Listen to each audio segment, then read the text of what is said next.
23h, dans le centre-ville de Perpignan. Alors que les policiers municipaux sont en patrouille, ils sont obligés d'intervenir sur une bagarre violente. Deux jeunes filles en sont venues aux mains.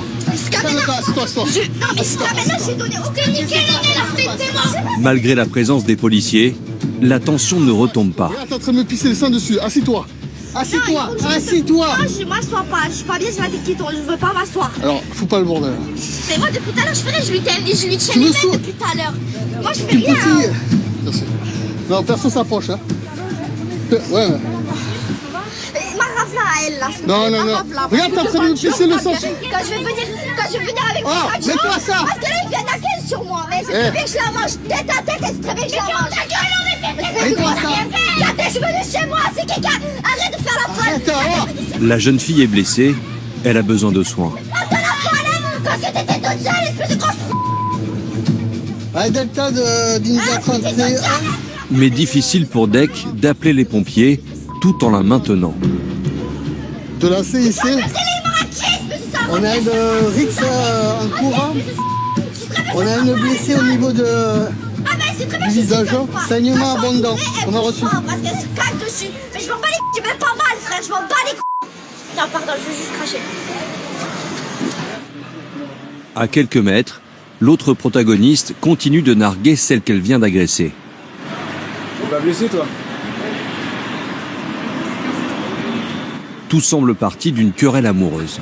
Bon, vous la connaissez vous, cette jeune fille? Ça l'évitera de se taper les gars de Jean-Marie. Elle évitera, je pense. Bon, vous êtes mariés? Ben, mariée, non, mais ça fait 5 ans que je suis avec un enfant, tu vois. On peut dire mariée, tu vois. Donc vous la cherchiez quand même? Ben, c'est pas que je la cherchais, c'est qu'avec mon homme, on a voulu faire la. Moi, j'accepte pas des choses comme ça. Mais votre homme n'est pas seul à avoir fait... Ah, mais c'est lui qui est venu me balancer. Ils sont couchés ensemble, c'est elle qui lui a fait des avances, pas cher. Les deux jeunes femmes se battraient pour le même homme. La réconciliation semble impossible. T'es mort maintenant. Assis-toi, ça serait bien que tu t'assoies, tu me fous du sang Oui, partout mais là. parce que je veux pas. Non, mais assis-toi, regarde comment je suis là. Les deux bagarreuses ne sont pas impressionnées par les uniformes. Ouais, mais là, c'est en train de... Regarde. Écoute-moi, par contre, si tu t'énerves que tu vas là-bas, je t'interpelle, je te fous les menottes. Alors là, ça se calme. Non, mais Il semble qu'elles connaissent bien la police. Vous êtes connu par la police pour votre fait? Vous avez fait quoi? Mais je veux poursuivre la Sur Perpignan.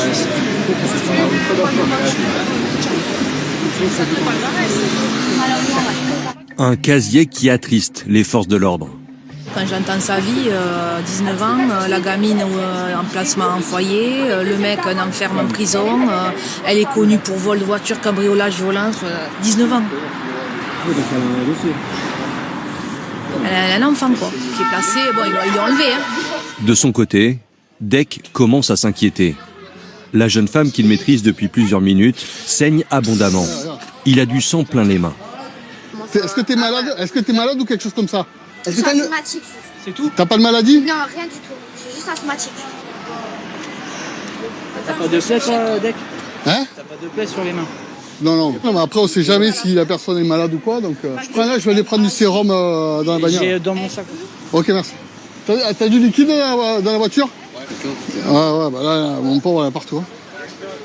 Avant que vous avez le temps, vous mettez des gants, non, pour ce genre de trucs? Ouais, quand t'as le temps, mais là, regarde, c'est parti de suite, t'es obligé de se séparer de suite et puis c'est le sang du nez, quoi. Ça coule énormément le nez. Hein. Et les projections de sang, c'est hyper compliqué. Là, en l'occurrence, j'espère qu'elle a rien du coup. Mais après, pour nous, c'est problématique. Hein. Trithérapie, examen sanguin et compagnie. En enquêtant, les policiers se rendent compte que les deux femmes se connaissent bien. C'est la meuf quand j'étais au centre maternel avec mon fils. Puis je t'ai dit ouais que j'ai hébergé à la future Zinga avec les meufs. Contrairement aux apparences, elles seraient même très amies.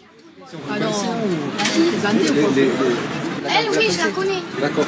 Je la connais, elle a fait des trucs qui m'ont pas plu, Vous allez c'est pas lui parler normal. maintenant, vous comprenez que vous allez pas lui parler Le maintenant. dialogue est rompu, là. Quand on en vient à se foutre sur la gueule, à mon avis, c'est un peu tard pour discuter. Donc pour ce soir, ça va être comme ça, puis elle sera certainement reconvoquée. Mais rigole bien, espèce de croyant, rigole bien. Mais la belle histoire d'amitié semble toucher à sa fin. Et moi, je suis encore là. Oui, bien sûr, je voilà, donc elle sera convoquée. Elle sera convoquée au commissariat pour être entendue. D'accord? Oui. Voilà. Bah oui.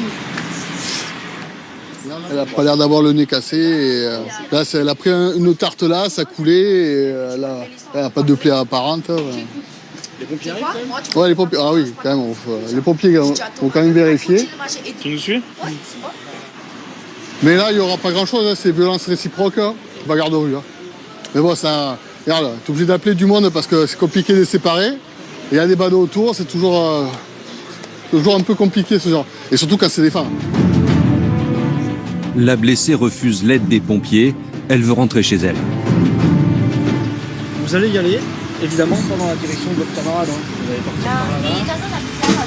Vous me faites récupérer, si vous me faites récupérer, ça m'arrange. Par expérience, les policiers savent qu'il y a peu de chances que les deux jeunes femmes déposent plainte. Perpignan est situé au pied des Pyrénées et à quelques kilomètres de la mer Méditerranée. Une situation privilégiée pour cette ville agréable. Dans le centre, l'ambiance est festive et les ruelles historiques attirent les touristes.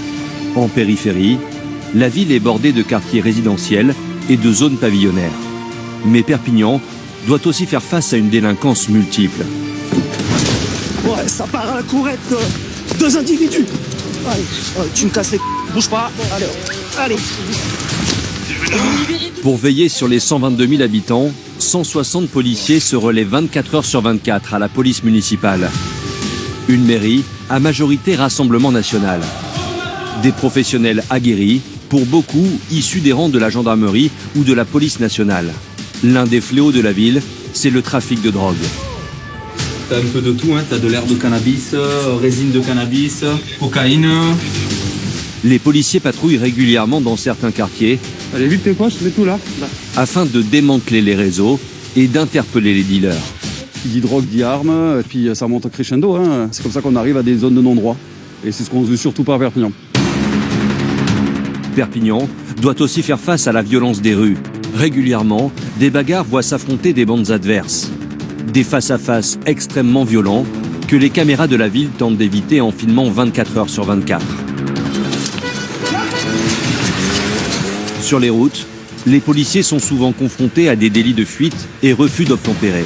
Ouais, Mike 20, refus d'op sur cross non casqué, cross non casqué. Le plus souvent, des jeunes à 2 roues, inconscients du danger, qui se croient tout permis. Même les gamins, parce que c'est un ado, hein. Même les gamins maintenant, ils s'arrêtent plus. Voilà. À Perpignan, comme partout en France, il faut aussi lutter contre les violences conjugales. Je lui ai mis une torgnole, mais j'ai jamais vu une tête partir comme ça, quoi. Des femmes agressées par leur conjoint. Oui, c'est lui qui vient de m'en mettre une là, regardez. Qui n'osent souvent pas déposer plainte. Le rôle des policiers est d'aider ces victimes à quitter leurs compagnons violents. Bah, je pense qu'à un moment donné, oui, il faut partir, hein. Malheureusement. C'est pas facile, ça c'est sûr. Mika est entré à la police municipale de Perpignan il y a 8 ans. Monsieur, lâchez votre arme, police! Depuis, il met chaque jour son empathie et son sang-froid au service de ses concitoyens. Moi, ce qui me fait vivre, c'est ça. C'est cette passion. C'est un métier passion. De toute façon, tu rentres là-dedans par passion. Tu rentres pas là-dedans parce que tu as vu la lumière et parce que tu sais pas quoi faire. Laurent a 50 ans. Ce policier est membre de la brigade cynophile. Lui et ses coéquipiers sont toujours accompagnés d'un chien, un animal qui peut s'avérer être aussi une arme dissuasive. Ça permet de se faire une petite distance de sécurité par rapport aux gens qui sont plus ou moins, on va dire, offensifs. Bagarre, trafic de stupéfiants et délinquance routière, bienvenue sous le soleil catalan.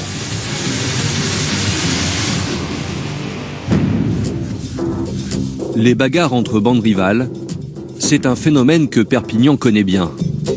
La plupart du temps, les protagonistes sont jeunes et connus des services de police.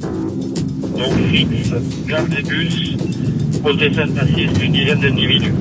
Il est 18h, Mika est appelé pour stopper une altercation devant la gare routière. Retour de fin de journée, des trains, des bus, tout ça, donc Rix au niveau de la gare routière. Et vu qu'on suppose aussi qu'il y a un petit point de stupéfiants là-bas, ça génère des fois des tensions. Quand ils arrivent, les assaillants ont fui. Mika reconnaît tout de suite le jeune homme encore sur place.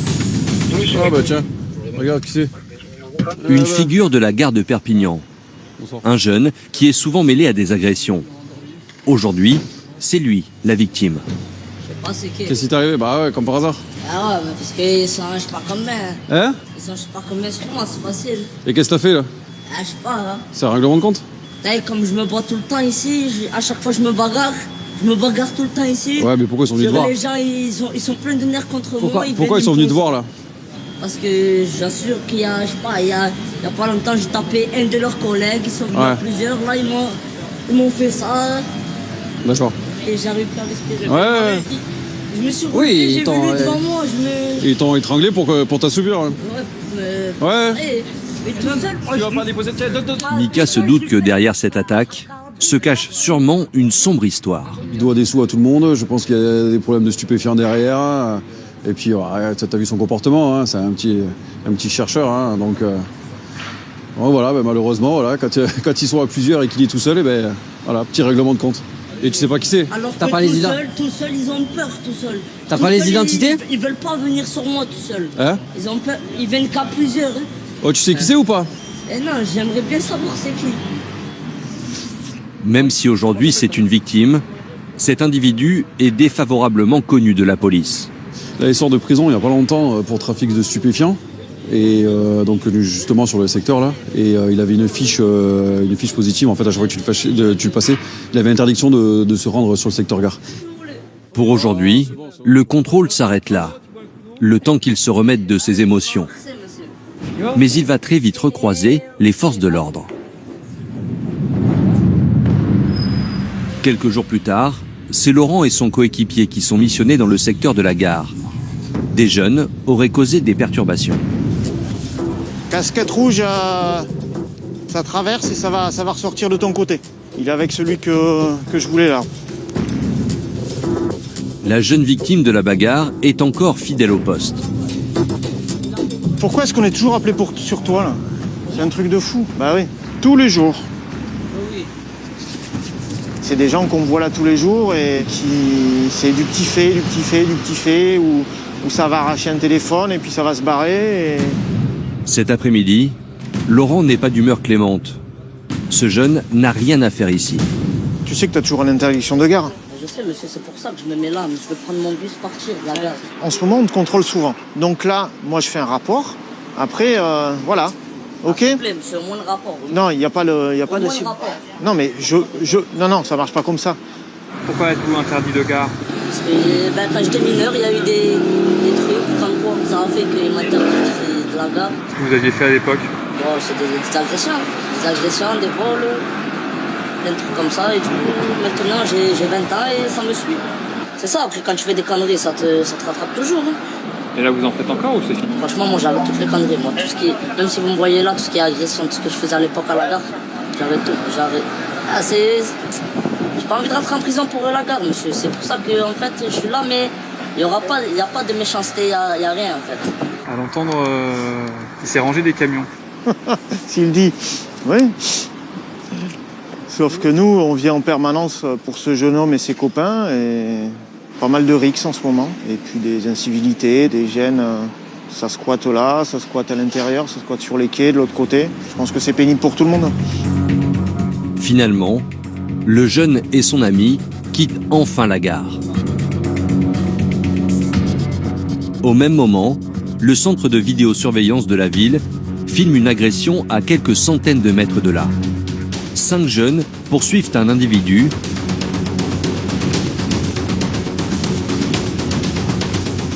avant de le rouer de coups au sol. Laurent n'est pas loin. Il part en courant. L'agression pourrait finir en drame. C'est où la rixe? Espace Jean Monnet, c'est là-bas derrière. Mais quand il arrive, tout est terminé. Plus aucune trace des agresseurs, ni de la victime. Delta, t'as vu une description de la victime? La victime, on sait même pas comment elle est, alors c'est compliqué quoi. Laurent tente de les retrouver. Il interroge un vigile travaillant dans la gare. Il y a personne qui est venu vous voir pour... Non, il y a personne. Pour une agression là? Non, du tout. Ouais. Putain, si on n'a pas de victime, ça va être compliqué. Hein. La victime semble s'être volatilisée, mais pas les agresseurs. Une patrouille vient d'en interpeller 3 à quelques rues de la gare. Ça correspond, c'est eux. Comme t'as pas de victime, t'as rien. Bah voilà. Hein. Ces 3 jeunes seraient des mineurs isolés. Ils ne parlent pas français. C'est vous qui les avez chopés? Oui, c'est nous. Hein. On les a vus partir en courant et on les a interpellés. Ce sont des Albanais qui sont en France. Notre journaliste tente d'entrer en contact avec eux avec les moyens du bord. Avez-vous agressé quelqu'un aujourd'hui? Non. La vidéo est formelle. Ces individus ont agressé un autre jeune. Mais sans dépôt de plainte de la victime, les policiers sont obligés de les relâcher. Une situation qui agace Laurent. C'est dommage. Surtout sur des faits comme ça. A priori, il y avait 6 mecs sur une victime, donc c'est quand même des faits qui sont relativement graves. Et malheureusement, s'il n'y a pas de dépôt de plainte, fin de l'histoire. Les policiers sont en première ligne face aux violences de notre société. Ces professionnels doivent donc pouvoir se défendre quelles que soient les circonstances. Matraques, bombes lacrymogènes et armes de poing, des accessoires indispensables.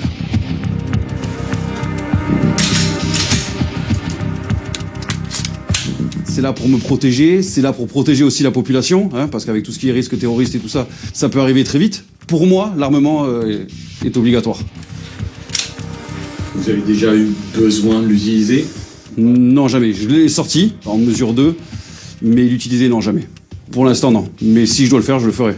On redoute ce moment ou on n'a pas d'appréhension? Alors oui, tu redoutes. Hein.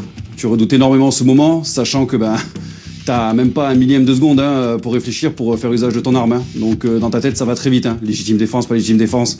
Pourquoi, comment, ça va très très vite. Une police armée, c'est le gage d'une population protégée. C'est parti pour une vacation, patrouille, un dimanche. On verra, dimanche c'est les surprises. Soit c'est très calme, soit ça bouge beaucoup. Et ce dimanche-là s'annonce tout de suite agité. Delta pour Mike 36, refus d'op en cours, chemin de la Foussaille. Cette motocross refuse le contrôle de police. Un cross, 50 cm3 non plaqué, roule à vive allure, chemin de la Foussaille. Mika soupçonne que le 2 roues soit volé. Il donne l'alerte à d'autres équipages pour tenter de l'intercepter.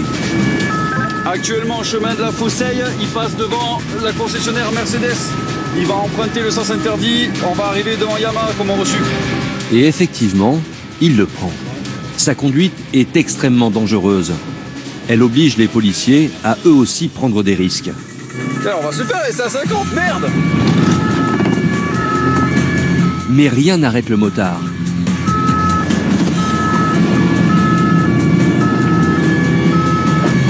Le code de la route, ce n'est pas son problème.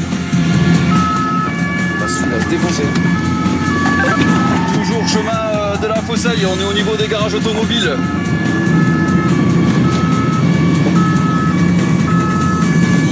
Et il trace pour un 50.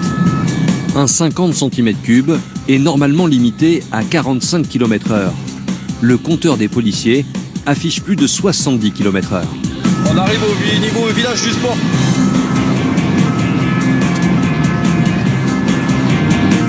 En traversant le carrefour, le 2 roues manque de se faire percuter. Les policiers sont eux ralentis par la circulation. Ah putain, il a fait exprès. On va arriver au niveau du moulin à vent. Au Paul Alduy. Au Paul Alduy. Putain.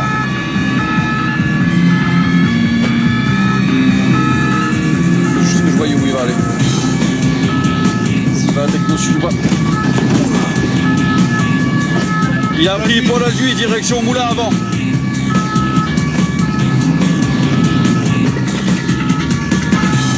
La course-poursuite tourne au rodéo urbain.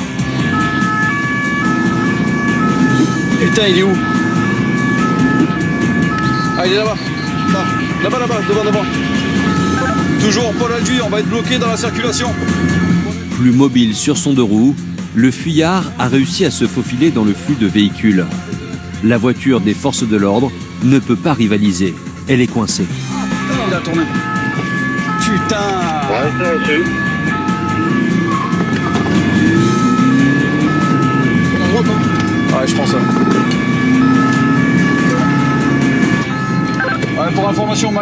perdu de vue. Hein. Putain! Mais c'est pas vrai! Putain, c'est un truc de fou, quoi, putain!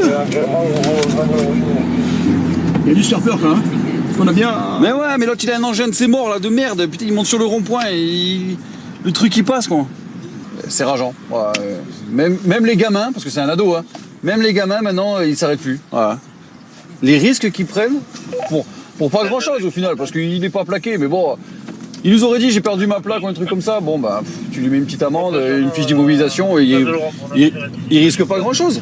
Donc du coup on regarde avec nous et là le jeune il met sa vie en danger, un peu la nôtre inconsciemment, celle des usagers, pour pas grand chose. C'est un truc de fou. Si les refus d'obtempérer sont aussi nombreux, c'est parce que beaucoup de véhicules impliqués ne sont pas conduits par leurs propriétaires. Il a qui le scooter à toi? En 2020, 40 000 deux roues ont été volés en France. Cela correspond à environ un vol toutes les 10 minutes. Pour information, le domino au niveau du Neyman a été touché.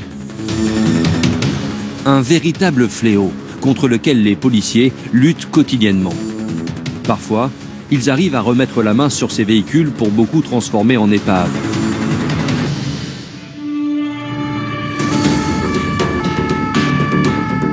Pour les policiers, c'est une chasse de chaque instant. Aujourd'hui, c'est au tour de Laurent et Cyril.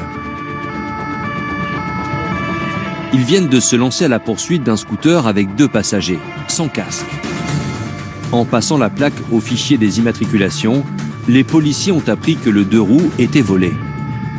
Le conducteur prend des risques inconsidérés pour fuir le contrôle. Slalom entre les voitures, feu rouge grillé, il semble inconscient du danger.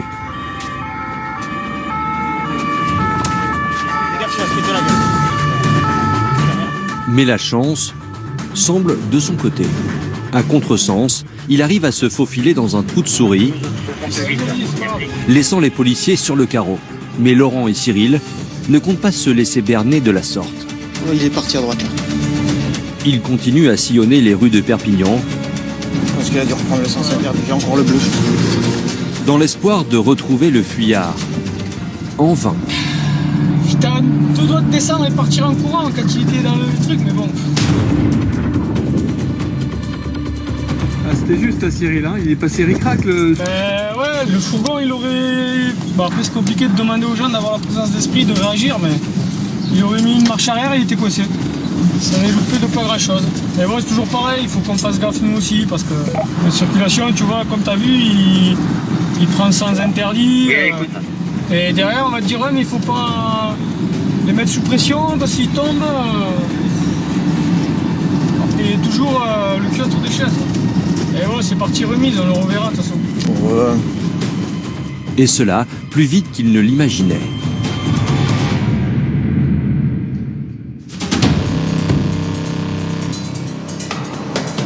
Le lendemain, Laurent et Cyril sont à nouveau sur cette affaire. Une autre équipe de policiers qui enquêtait sur un point de deal dans la cité des Oiseaux a repéré le scooter volé. On va appeler la fourrière, on attend qu'ils arrivent. Et en attendant, on va se mettre un petit peu à l'écart parce qu'on a pas mal de jeunes qui traînent sur le point, on ne sait jamais. Si ça revient, au moins, ce sera positif pour nous. Laurent et Cyril décident donc de mettre en place une planque afin d'intercepter le conducteur quand il viendra récupérer le scooter. Mais à peine sont-ils installés qu'ils aperçoivent le jeune homme prendre la fuite.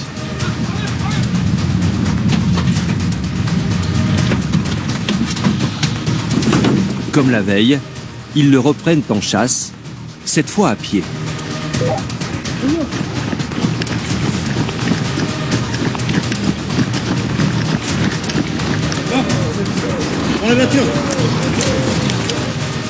Laurent, de son côté, remonte en voiture espérant le coincer plus loin.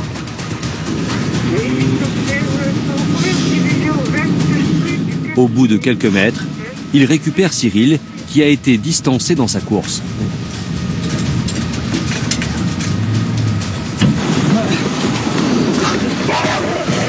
Il a tourné là, après j'ai perdu. J'avais trop d'avance. Si l'individu n'a pas pu être interpellé, les policiers ne comptent pas le laisser retrouver son scooter. Ils vont le saisir. Le mec, regarde, il a ouvert la porte là, avant d'aller au scooter. Les policiers soupçonnent que ce scooter volé servait à livrer de la drogue. Autour de l'endroit où il est garé, plusieurs cachettes dans lesquelles les policiers ont souvent retrouvé des stupéfiants. En fait, il était rentré là-dedans. Il aurait peut-être pu venir récupérer quelque chose. Donc s'il a récupéré, effectivement, bon, maintenant c'est trop tard, il n'y a plus rien.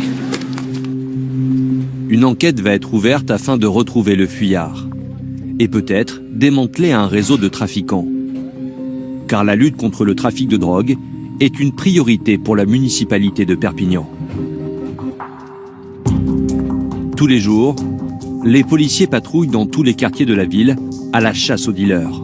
Cet après-midi, Mika intervient dans la cité El Vives. On va sur un lieu qui est connu pour trafic de stupes.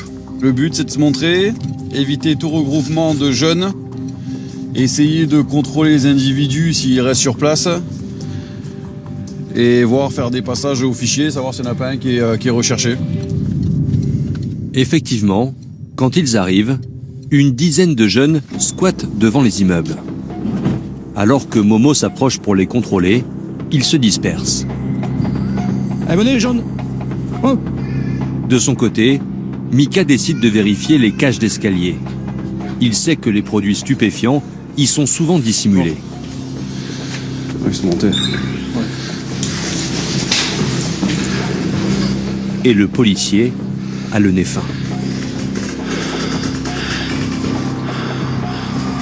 Ça sent là, à l'étage. Mika sait très bien pourquoi les dealers cachent ici leurs marchandises. Pour éviter d'avoir la matière sur eux. Comme ça, si on les interpelle, ils n'ont rien sur eux. Je peux pas les incriminer. Sans malheureusement, si tu fais pas de planque, si t'as pas de renseignements, comme ça, c'est difficile de trouver la matière.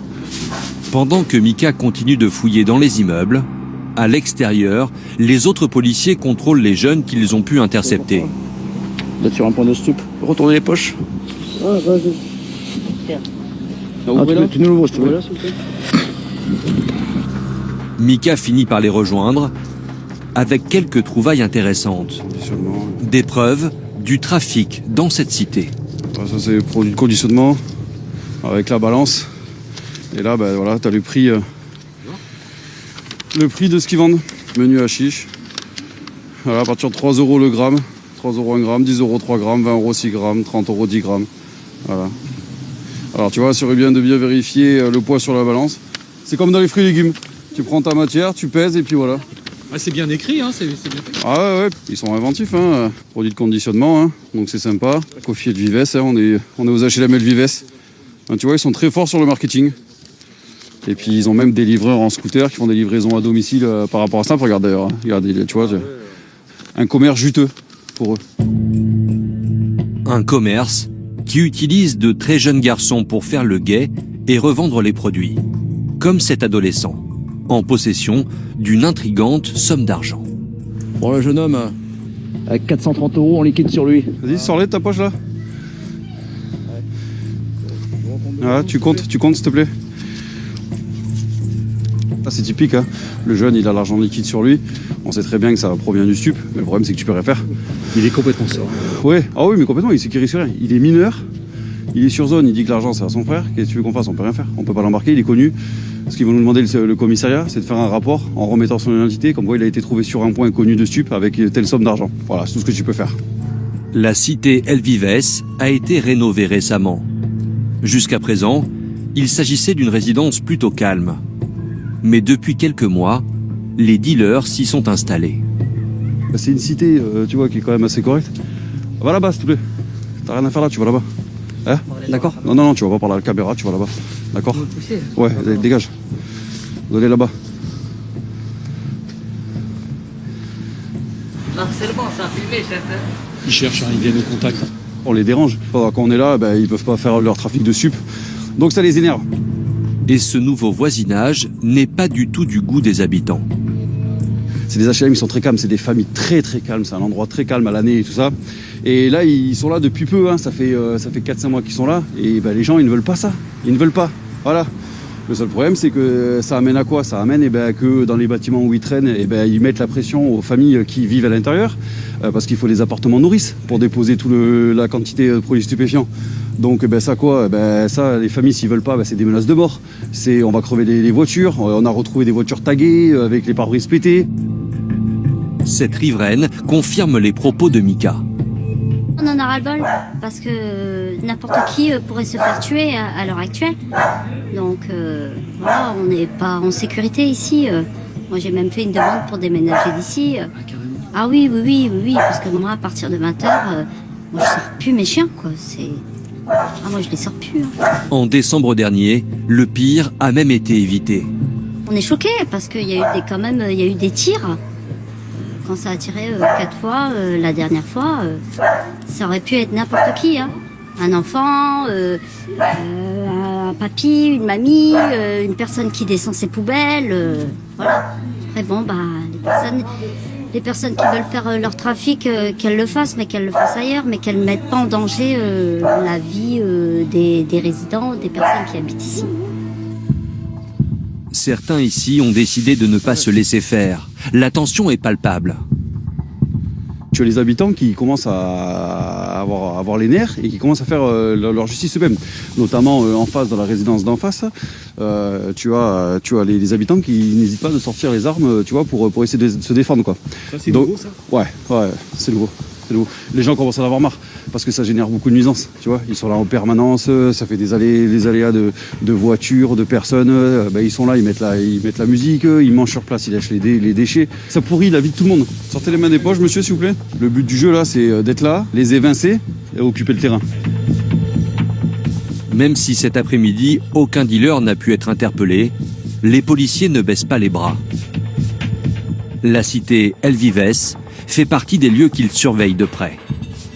Parce que si vous lâchez Mika, qu'est-ce qui va se passer ? Qu'est-ce qui se passe ? Ce qui se passe, c'est que ça devient un gros ghetto, avec des déchets de partout, des trucs cramés, et puis qui dit drogue dit armes, tu vois, et puis ça monte au crescendo. Hein. Voilà, c'est comme ça qu'on arrive à des zones de non-droit, et c'est ce qu'on veut surtout pas à Perpignan. Si ces dealers sont venus s'installer dans ces cités, c'est qu'ils ont été chassés de leur base habituelle. Philippe Rouche est le patron de la police municipale.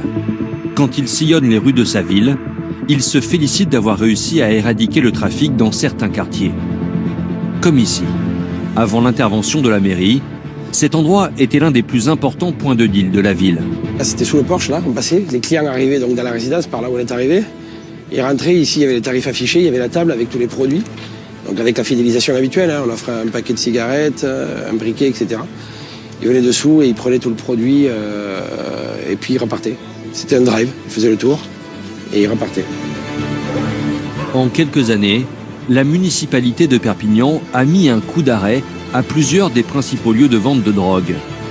Même si la situation géographique de la ville complexifie cette lutte. C'est l'Espagne à côté, c'est tous les go fast qui arrivent tous les jours. On a de la drogue qui rentre, on a aussi, c'est une frontière, donc on a du stup, on est à côté de l'immigration. Voilà, c'est la situation géographique fait qu'on a le soleil, on a la plage. Mais on a aussi ce qui va avec le côté frontalier de Perpignan.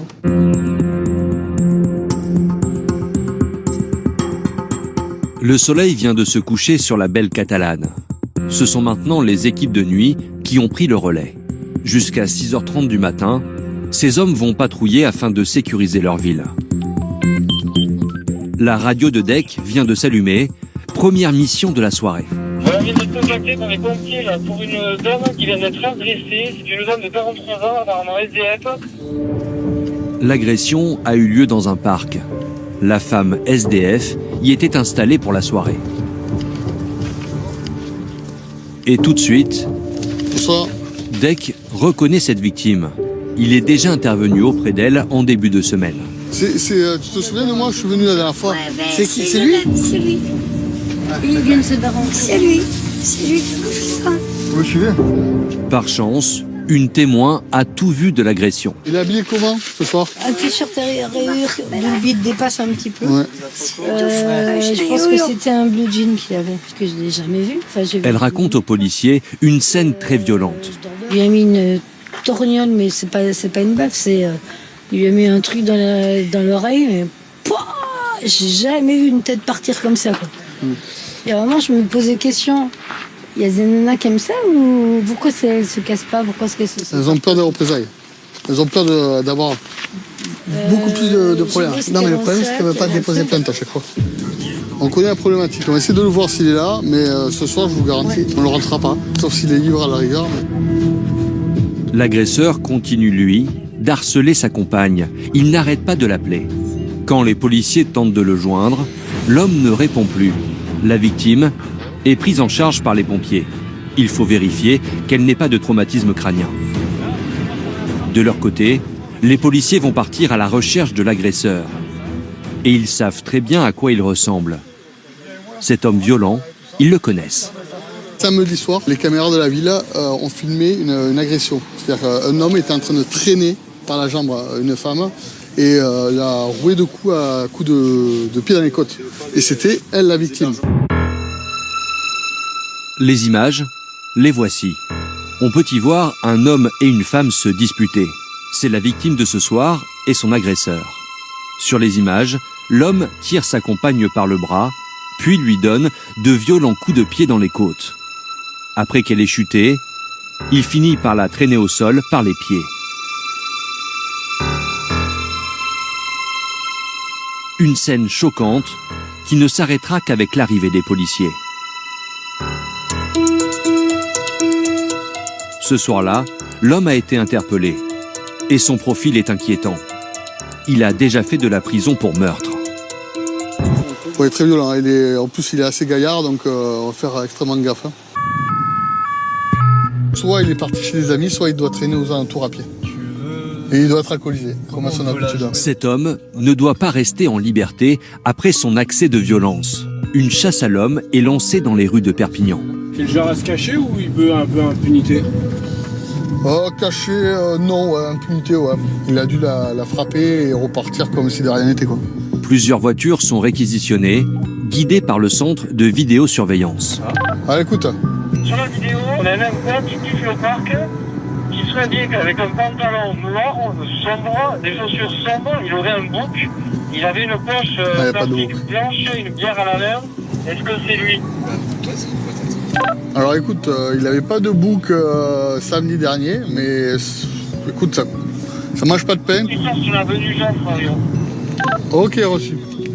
On va aller faire un tour direction Mayol. Pendant près d'une heure, les policiers sillonnent la ville, mais l'homme reste introuvable.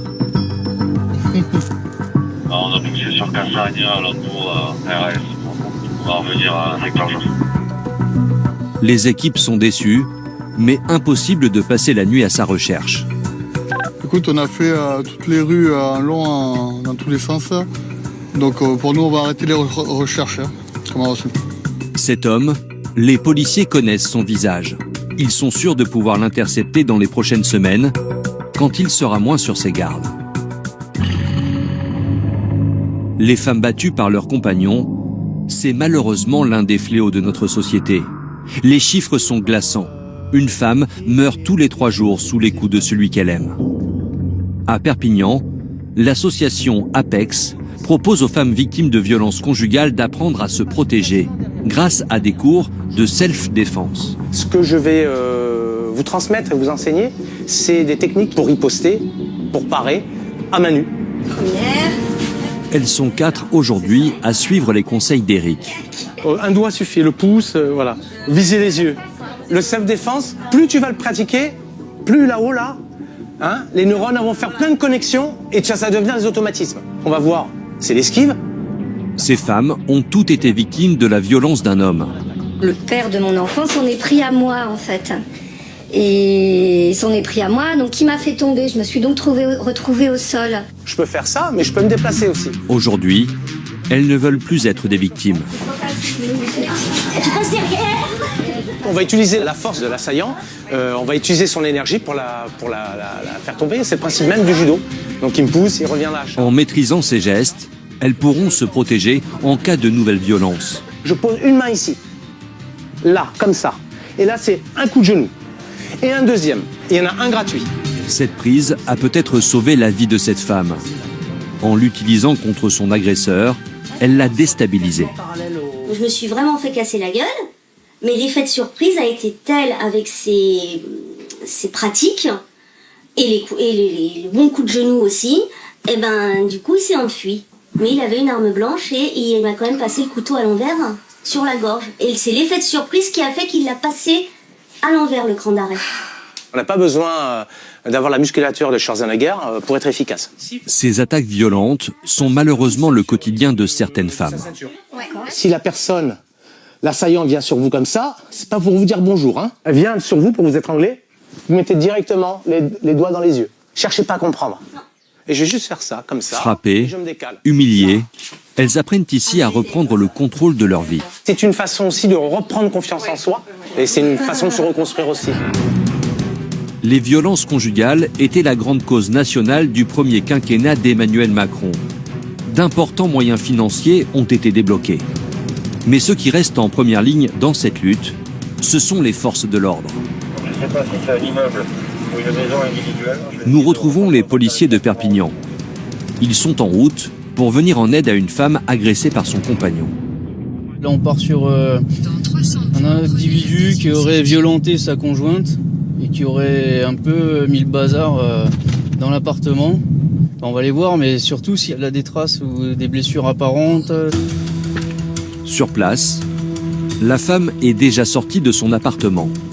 Elle attend les policiers devant l'entrée de sa résidence. Oui, c'est moi qui vous ai contacté. Mon conjoint, ça va pas du tout là. Ouais. En fait, il vient de l'étranger. Je suis mariée avec lui il y a pas longtemps. Et là, il prend des ailes, il me met des coups, il en profite. Et je lui dis de sortir de chez moi, mais il veut pas sortir de la maison. Le bail, il est à votre nom? Oui, il a mon nom, le bail. D'accord. Vous voulez porter plainte contre lui? Non, mais je veux juste qu'il sorte. Vous avez reçu des coups? Vous êtes blessé? Non, je suis pas blessée, mais il m'a bousculé, il m'a mis des coups, oui. Cette femme est une toute jeune mariée. Mais sa lune de miel semble avoir mal tourné. Ça fait combien de temps qu'il vous vivez sous le même toit? Il y a pas longtemps, là, ça fait 5 mois qu'il est venu d'Algérie. D'accord. Ça fait 20 mois que vous vivez ensemble chez vous? Oui. D'accord. C'est vous le conjoint? Bonjour, monsieur. Le mari vient lui aussi à la rencontre des policiers. Il a sa propre version des faits. Il serait innocent. Alors, qu'est-ce qui s'est passé, monsieur? Il se passait rien. Je fais rien. Elle est menteuse. Et du coup, elle veut vous mettre dehors alors vous avez rien fait? Jamais elle est frappée, jamais. Bon, écoute-moi. C'est soit je fais rien, voilà, je fais rien. Voilà, elle est menteuse. C'est soit tu... C'est une billa, elle est menteuse. Hey, mais... Toi, menteuse, arrête, monte. Arrête, menteuse, arrête. Arrête, je fais rien, moi, je fais rien. Bah, je suis menteuse, tu prends ta valise et tu sors de chez moi, tout simplement. Je ne demande rien. Tu prends la valise et tu sors. C'est moi, je t'ai fait venir ici, c'est moi qui vais te faire repartir. Tout simplement. Ça y est. T'es pas un homme, toi. C'est tout. C'est comme ça. Ben, moi, je sors pas. Parce que moi, chez moi aussi. D'accord. L'homme n'a pas la nationalité française, mais possède un visa l'autorisant à résider en territoire. Et comme il est marié, selon la loi, dans cet appartement, il est aussi chez lui. Si vous déposez pas plainte et même qu'il revient, il sera en droit de rentrer à nouveau chez vous. Oui, ça je sais. Le mari semble avoir une conception archaïque du mariage. Je veux plus de toi. Je t'aime plus, ça y est. En français, je t'aime plus. Vous avez déposé plainte ou pas? Je veux qu'il sorte. Normalement, ça se passe comme ça. Sur le bail, quand il y a que mon nom, monsieur il est obligé de sortir. Non, en fait. C'est moi qui paye le loyer. Non, parce que monsieur, c'est son habitation. Puisque ça fait 5 mois qu'il y est avec vous. Et mais de surcroît, vous êtes mariés. Donc lui, il est quand même chez lui malgré que son nom soit pas sur le bail. Voilà. Sauf si vous déposez plainte contre lui. Et là, ça nous permet de le sortir de l'appartement. Finalement, les tensions semblent commencer à s'apaiser. Voilà. Moi, j'ai pas envie de le foutre en garde à vue. Il va se calmer, il va prendre sa valise et il va partir calmement. Merci beaucoup. Merci. Les policiers sont rassurés. Après, hein, s'il n'est pas prêt à déposer plainte. Hein. Voilà. Allez, prends ta valise. Sans plainte, ils n'ont d'autre choix que de quitter les lieux. Mais alors que le couple regagnait son appartement, des cris retentissent. La femme affirme avoir reçu un nouveau coup. Il m'a mis un coup de pied dans la gueule là, je veux le rentrer en garde à vue. C'est ça que vous avez la pommette? Oui, c'est lui, il vient de m'en mettre une là, regardez. Il m'a mis une patate là, juste maintenant. Encore une fois, le conjoint nie les faits et affirme que la victime, ce serait lui. Je veux monter. Tu m'as dit, sorte, sorte, ni la police, ni rien, sorte. Sorte, regarde. Regarde. Ciseaux et le couteau. Maintenant que la jeune femme désire faire appel à la justice, les policiers ont les mains libres pour intervenir. Prenez juste ce qu'il vous faut, un sac avec vos papiers. Vous viendrez récupérer les affaires après. Non, elle est menteuse. Wallah, là, elle est menteuse. Non, écoutez-moi. Mon frère, elle est gros. Écoutez-moi maintenant. Oh, on va pas y passer 2 heures. Vos papiers, ils sont où? Hein? Vos papiers. Quoi, les papiers? Les papiers que vous avez, prenez des papiers. Vous avez votre passeport? Ouais. Allez, alors on y va. L'homme va être conduit au commissariat pour son placement en garde à vue. Vous avez tout pris? Pour violence sur sa compagne, il risque jusqu'à 10 ans de prison et 150 000 € d'amende. Ces derniers jours, les policiers de Perpignan ont enchaîné les missions violentes et dramatiques. Et ils ne le savent pas encore, mais ils ne sont qu'au début de leur péripétie. Être policier n'est pas un métier comme les autres.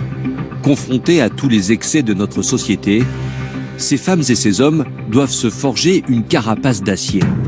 Mika a 38 ans. Tous les matins, ce père de famille vient prendre son service à la police de Perpignan. Qu'est-ce qu'on trouve dans un casier de policier municipal? Ah bah tu vois, t'as le petit dessin du petit trucs qui font plaisir quand tu viens au boulot ou en fin de journée. Tu vois, quand t'as une journée un peu dure, t'ouvres ton casier et puis tu revois ces petites images, ces petits dessins faits par ton petit bout de chou. Bah ça te donne toujours le peps. Voilà. Malgré tout, on reste des hommes avant tout quand même. Et des hommes bien bâtis. Et la musculature d'un policier municipal. Pas mal, hein? S'entretenir. C'est quoi ta taille et ton poids? Alors, je fais 1m92 pour 110 kg.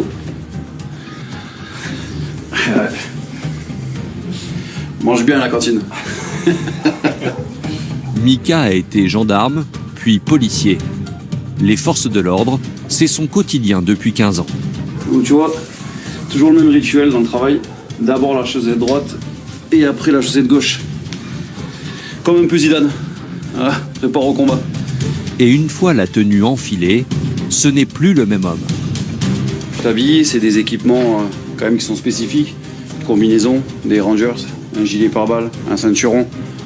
Tu rentres déjà un peu, tu vois, dans la journée de boulot. Ça te conditionne, voilà. Quand tu mets ça, tu sais que c'est un ceinturon où tu vas porter les armes. Ben voilà, t'es déjà préparé mentalement à faire ta journée, à faire en sorte que tu vas pouvoir peut-être utiliser. Ce matin, Mika participe à une séance d'entraînement au tir. Monsieur, lâchez votre arme, police! Monsieur, lâchez votre arme ou je fais usage de mon taser! Tire taser! Fin de cycle. Mika vient d'interpeller un individu grâce à son taser, un pistolet électrique. Donc, individu menotté maîtrisé. Et on ramène l'individu au commissariat. C'est pas un geste que tu utilises tous les jours, mais que tu dois maîtriser et être apte le jour J à te servir de ton PE. Régulièrement, les policiers sont confrontés à des individus ultra-violents. Là, c'est des mises en situation, c'est-à-dire on leur prépare des petits scénarios de la vie quotidienne du policier.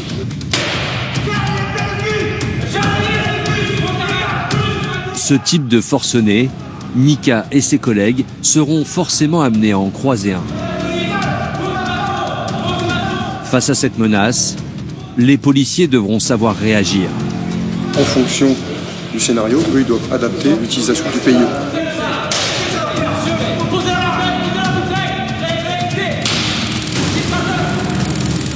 Sur cet exercice, le provocateur est maîtrisé par l'arme. Pourquoi tu as utilisé ton taser? Parce qu'il avait porté atteinte sur notre intégrité physique. Avec le tesson de bouteille. C'est pas parce que je t'ai foncé dessus. C'est parce que je t'ai foncé dessus avec un tesson de bouteille. T'es déterminé à... Voilà. Ouais, il faut que ça soit dans le cadre légal pour pas que malheureusement les collègues aillent en prison. Et pour rentrer à la maison sain et sauf, c'est ça qui est important. C'est surtout ça. Maintenant, c'est au binôme de Mika d'intervenir. Donc, un individu très violent qui s'est retranché dans un squat. On ne sait pas ce qu'il y a à l'intérieur. On ne sait pas s'il a des armes, s'il n'a pas d'armes. Il a une veste beige, pantalon noir, petit casse-couille quoi. Mika est en première ligne. Non, rien. Pour l'instant, rien. T'as rien de ton côté? Si, il y a quelqu'un ici, là. Là? Monsieur! Monsieur, c'est la police! Un individu avec la sacoche. Identifié, c'est lui. Vous trouvez ça? Monsieur, pose-la à côté de toi, s'il te plaît. Monsieur, pose-la. S'il te plaît, tu la poses. Écarte-toi, s'il te plaît. Écarte-toi. Lâche la bouteille. Monsieur, lâche la bouteille. Écartez-vous, monsieur. Monsieur, écartez-vous. Pose-la au sol. Pose la bouteille au sol. Le forcené est de plus en plus agressif. Il attaque Mika et son collègue en leur jetant une bouteille. Vous posez la bouteille. Et tout à coup, l'individu se saisit d'un marteau. Mika n'utilise pas son taser, mais cloue l'homme au sol grâce à un coup de pied. Monsieur, on va vous mettre assis. C'est bon? C'est bon? Les moniteurs débriefent cette intervention. Est-ce que tu aurais pu régler la situation en faisant usage du taser? Non, parce qu'il avait lâché l'arme. Si tu avais fait usage de ton taser, tu aurais pu le justifier. Oui. Même si je laisse tomber le marteau, je suis agressif, je jette les trucs. Bien sûr. Tu m'aurais pas dit, je serais tombé, mais tu étais dans ton taser. Ça, c'est important. C'est pour ça que c'est important de s'entraîner, c'est important de débriefer, justement pour éviter que ces situations-là arrivent et rentrer le soir sain et sauf à la maison, quoi. C'est ça le plus important. Et Mika ne croit pas si bien dire. En 2020, 11 forces de l'ordre ont été tuées en mission en France. Un chiffre bien moindre que chez nos voisins américains, sur la première marche macabre du podium, avec 46 morts la même année. Put your hands up. Hands up now. Put your hands up. Sur ces images impressionnantes filmées par les GoPro des policiers américains, on peut voir un homme tasé.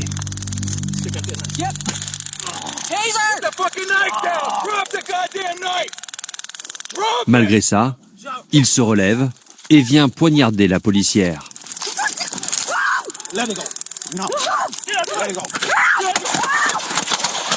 Il est neutralisé par des tirs à balles réelles de ses coéquipiers. Oh. Mais c'est impressionnant. Oh. En plus, elle est saisie, quoi. Il la lâche pas. Au début, ça a fonctionné. Il est tombé. Il a fonctionné une fois, elle s'est dit ça va repartir. Elle a mis une deuxième cycle, ça n'a pas fonctionné. Cette attaque ultra-violente, les policiers français doivent y être préparés. Pas de sortie d'armes de sa part. Pourtant, c'est elle qui est vraiment la plus à même de dire bah, je jette et je fais une transition. Ouais. Et en fait, elle a parce que c'est la sidération, l'action. La décision de tir, ils la prennent tardivement quand même, parce que du moment qu'il a saisi, ils tirent pas de suite. Ils attendent qu'il plante. Ouais, mais. Non, je sais pas, moi, il se rapproche, tu t'attends l'arme létale, tu. Non? C'est bien, tu es au chaud. Oui, non, c'est sûr que là, mais. Voilà. Maintenant, il faut pouvoir avoir conscience de tirer sur quelqu'un quand même.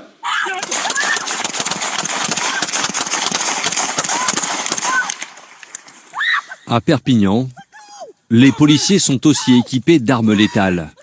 Jusqu'à maintenant, ils ne s'en sont jamais servis. Là, tu prends la décision de tirer, tu portes quelque part la responsabilité de s'il y a pris une cartouche. Quoi. Maintenant, si tu tires pas, tu portes aussi la responsabilité d'avoir rien fait. Par miracle, la policière n'est pas touchée, protégée par son gilet pare-balles.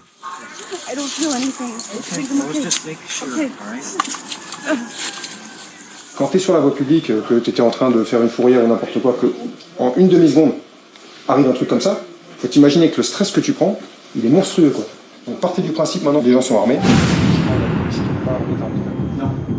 En Angleterre, les policiers ne sont pas équipés d'armes létales. Face à un forcené armé, comme sur ces images, ils n'ont pas d'autre solution que de le maîtriser à main nue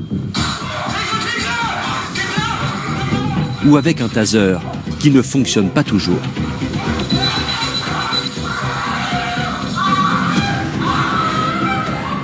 Moi, je sais pas comment ils font en Angleterre, hein. Franchement, ils ont la foi, les mecs. Hein. Même les petites PM, hein, quand tu vois les petites PM qui sont pas armées et tout. Putain. Ouais, bon, ça peut arriver dans n'importe quel village. Ouais. Non, mais c'est pour ça que tu vois qu'il y a des PM, ils te dotent de taser, en croyant que c'est l'arme qui va gérer. Non. Malgré leur armement, Les policiers de Perpignan sont bien conscients que face à des délinquants de plus en plus violents, ils ne doivent jamais relâcher leur vigilance. Malheureusement, maintenant vous êtes sérigraphié, vous êtes la police, vous êtes des cibles du matin, à partir du moment où vous passez le portail jusqu'à vous rentrer, vous êtes des cibles.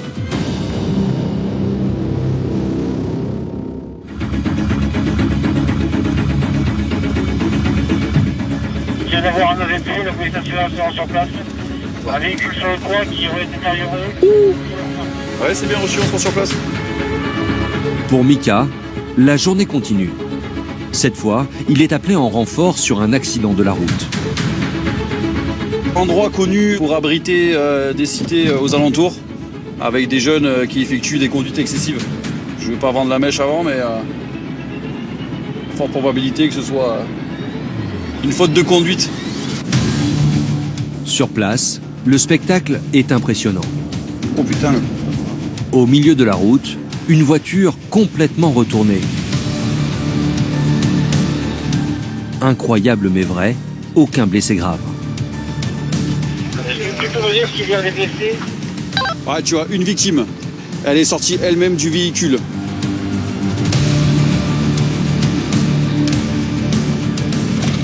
Le conducteur, indemne, a pris la fuite. Il a quoi? Il a 25 ans. Il est jeune. Ok. Et il s'en sort bien. Ce témoin travaille à quelques mètres. Ah, moi je suis pas un C'est pas un client pour vous là. Non. Heureusement.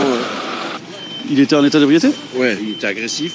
Ah ouais? On s'est reculé un peu. Après, il a donné 2 coups de fil. Il y a toute sa famille qui est arrivée. Ah, comme par hasard.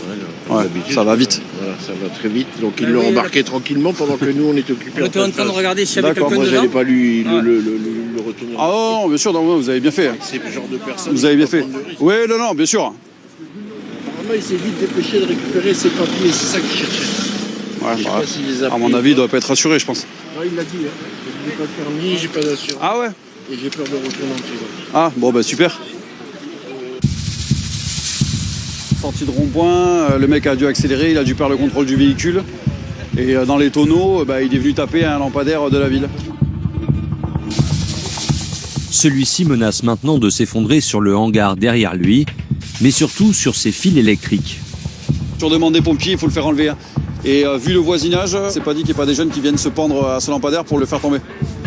Mais alors que Mika commence à prendre des photos pour sa procédure, un homme vient à sa rencontre. Bonjour.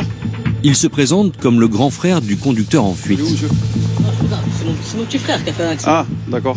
Il est parti. Ouais, je sais. Par contre, décalez-vous parce qu'il y a le lampadaire qui est pas loin de tomber. J'ai pas envie de lui recevoir sur la tête. Quoi, il y a des blessés, c'est quoi? Ouais, il est blessé, ouais. Mais il est parti en courant, donc... L'homme est venu constater les dégâts de l'accident. Il est en colère contre son propre frère. Ah, je conduis toute ma vie, ça fait 10 ans que j'ai le permis, j'ai jamais fait un accident aussi grave. Et pourtant, je fume du shit toute la journée.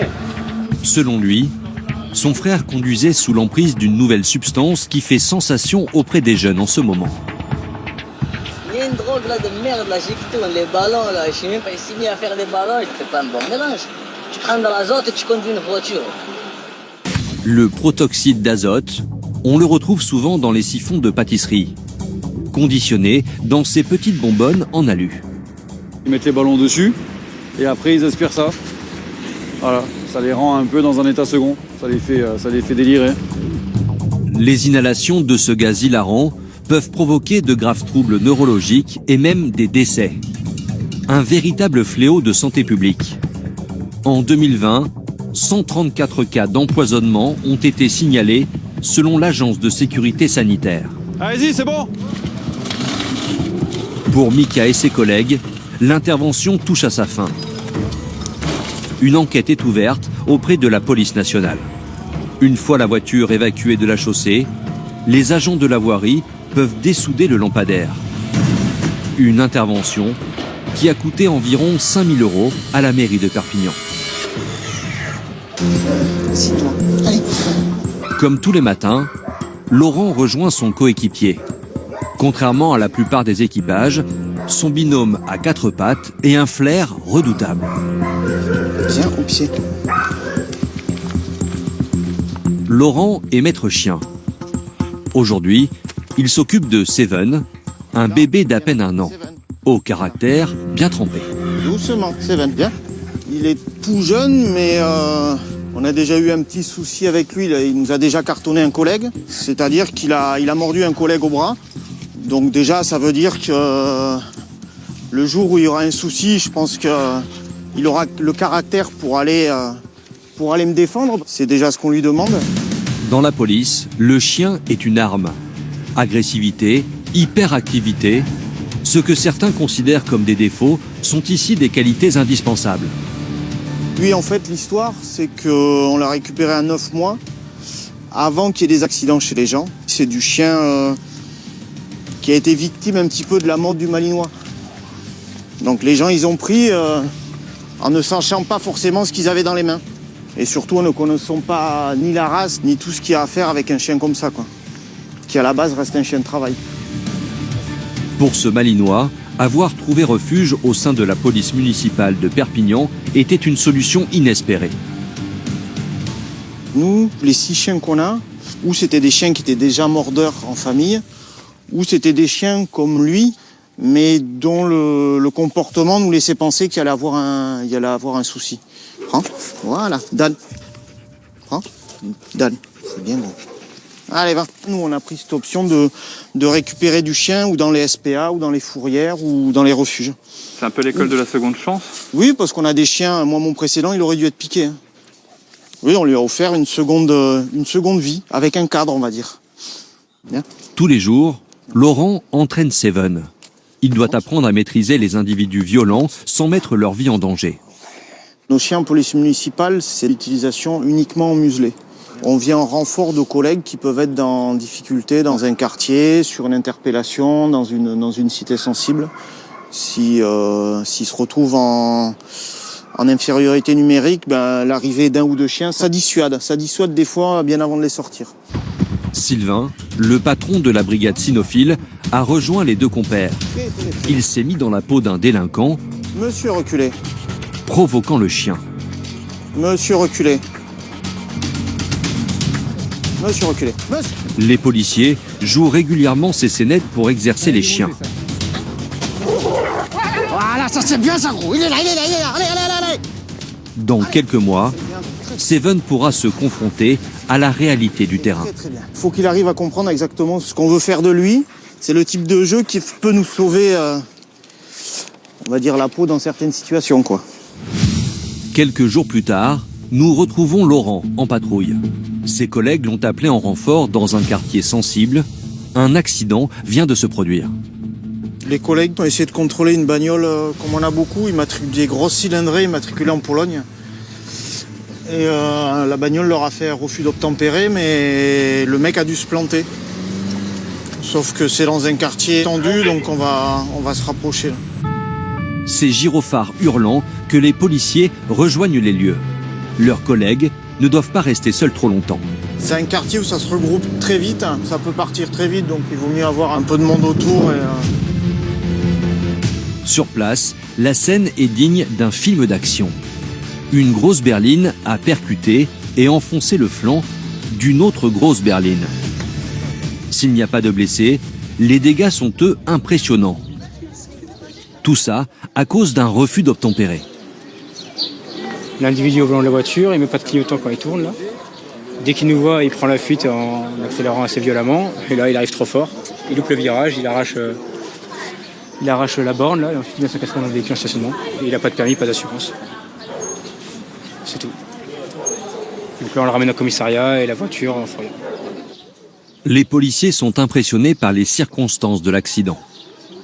Lui, il a eu un petit coup de stress. Il a voulu accélérer quand il est arrivé dans le virage. La voiture est arrivée d'un coup. C'est costaud, hein? Il y a 400 ou 500 chevaux. Ouais. Bon, on a voté.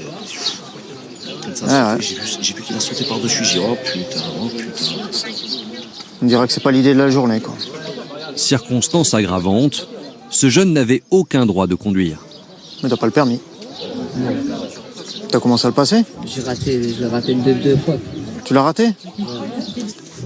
Autour de l'accident, certains jeunes du quartier commencent à se rassembler. Les policiers sont inquiets. Ils décident de sortir leur arme secrète, le chien de la brigade cynophile.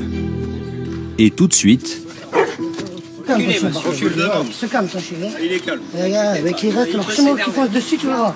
Son arrivée réfrène quelques ardeurs. Lui, son job, c'est de repousser tout ce qui s'approche. Pendant que le conducteur est entendu dans un véhicule de la police, les hommes de la cynophile et les badauds se font face en chiens de faïence. Ça peut partir vite. Bon, après, ils sont calmes, hein, ils s'approcheront pas, hein, mais c'est plus des projections, des conneries, si ça commence à s'envenimer. Hein. Si les tensions semblent maîtrisées dans la cité, il y en a un dont le cœur est en train de s'emballer. Ce jeune homme. La voiture était louée. Lui n'est pas le loueur, mais le sous-loueur. Et il a lui-même reloué le véhicule à un homme qu'il a lui-même prêté au jeune conducteur responsable de l'accident. Un imbroglio qui risque de lui coûter des milliers d'euros. Elle a assuré la voiture. Pas à son nom, lui. Parce que vous prenez une assurance, il faut que je prenne une assurance à son arme. Parce que vous vous sous-louez, vous. Ben oui, c'est la sous-location. Dépité, le jeune homme prend des photos de la berline qu'il envoie au loueur principal. Et sa réaction est immédiate. Allô? Ouais, l'ami de celui qui a loué la voiture. Il a même pas le permis, la voiture elle part en fourrière. Ah là là. Mais j'ai rien fait, moi j'ai loué la voiture à la personne qui avait le permis, tout ça. Comment ça? Pour sous-louer ce véhicule de luxe, le jeune homme avait déboursé 5 000 euros. Une caution qu'il risque de ne jamais revoir. Tout ça pour avoir voulu frimer dans un bolide de luxe.